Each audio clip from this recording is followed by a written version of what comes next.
So guys, another day, another job. Kasi gagawin naman natin ngayon ay mag-flooring. Ang size pala ng flooring natin guys ay 300 square feet. Ganito ako nagsisimula guys.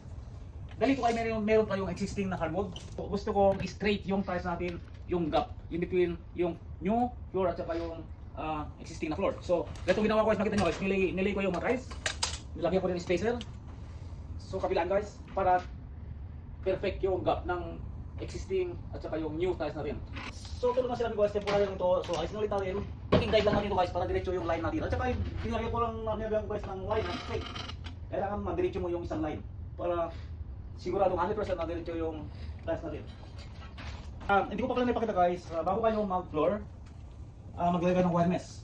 Yan ang importante guys dahil plywood dito. Hindi didikit ang mga semento sa mga subfloor. So kailangan maglagay ka ng wire mesh.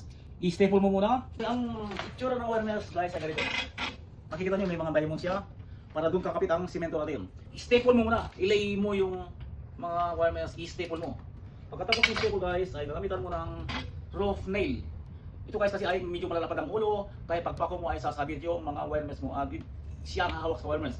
Ang mga distance naman ng nail mo guys ay mga 6 inches minimum. Ito naman ay sarili kong idea pero pwede ninyong gayahin. Okay guys, so masama nyo eh, mag-tiles tayo. Okay.